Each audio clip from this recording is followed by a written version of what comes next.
నా పేరు రాఘవానంద్ అండి. నేను ఫస్ట్ బ్యాచ్ ఎంబీఏ 1986-88లో పుట్టపర్తిలో చేయగలిగినందుకు భాగ్యం దొరికింది నాకు. చేరిన ఫస్ట్ మంత్లోనే మాకు గణేష్ పూజ అనేది ఫస్ట్ ఎక్స్పోజర్ వచ్చిందనమాట స్వామివారి దగ్గర. అంతకుముందు కృష్ణాష్టమి నాడు గోవుల్ని తీసుకెళ్ళటం అవన్నీ ఒకే ఎక్స్పీరియన్స్ అయితే, గణేష్ పూజ నాడు అందరం కలిసి గణేష్ స్టాచ్యూ క్రియేట్ చేసి అరుల్ సెల్వనాథన్ అని ఒక ఎంకామ్ స్టూడెంట్ పర్యవేక్షణలో మేమంతా హెల్ప్ చేసి ఒక హెవీ బ్లాక్ క్లే గణేష్ ఐడోల్ని ఎస్టాబ్లిష్ చేసి దానికి పూజ చేయటం, ఆ తర్వాత నిమజ్జనం రోజు స్వామివారి దగ్గర తీసుకెళ్ళటం అనేది most beautiful experience of our stay there అనమాట. ఫస్ట్ బ్యాచ్ ఎంబీఏ కాబట్టి మాకు స్వామివారు స్పెసిఫిక్గా చెప్పారు బాగా పూజ చేసుకోండి అని. సో మేము we are involved right from clay idol making. అదంతా రాత్రంతా కూర్చొని చేసాం. తర్వాత పూజ కూడా మేమంతా కమ్యూనిటీ పూజ చేయగలిగాం. అంతకు ముందు వరకు ఓన్లీ ఇంట్లో పూజ చేసుకునేవాళ్ళం మేము. This is the first time అందరూ కలిసి పూజ చేసుకుని అందరూ కలిసి సెలబ్రేట్ చేసుకున్నాం. ఆ తర్వాత నిమజ్జనం రోజు స్వామివారు మెసేజ్ పెట్టారన్నమాట, ఫస్ట్ బ్యాచ్ ఎంబీఏస్ని క్యారీ చేయమని స్టాచ్యూని.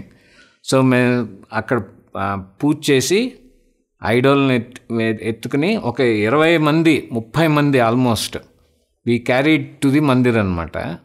మందిరం ముందు ఆ గణేష్ విగ్రహం దగ్గర ఒక ఇది సర్కాంబులేషన్ చేసి ప్రదక్షిణ చేసి, తర్వాత మందిరం చుట్టూ ఒక ప్రదక్షిణం చేసి స్వామివారి దగ్గరికి వెళ్ళాం.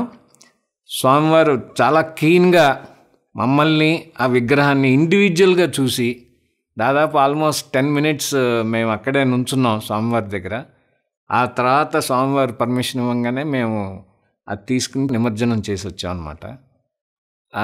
బట్ ఈ ఫస్ట్ ఇయర్లో అంత ఫోకస్ ఉండబట్టి మాకు ఇది one of the most beautiful experiences. మా దగ్గర ఫోటోలు కూడా ఉన్నాయి ఇప్పటికీ. సో అది మోస్ట్ బ్యూటిఫుల్ ఎక్స్పీరియన్స్. స్వామివారి దగ్గర అలా నుంచోవటం, ప్రదక్షిణం చేయటం, స్వామివారి క్లీన్గా అందరినీ అబ్జర్వ్ చేయటం అనేది మాకు లభించిన భాగ్యం.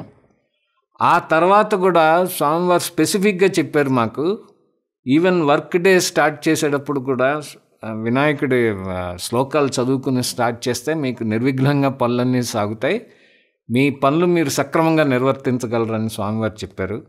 సో అది తూచా తప్పకుండా ఇప్పటికీ పాటిస్తున్నాం.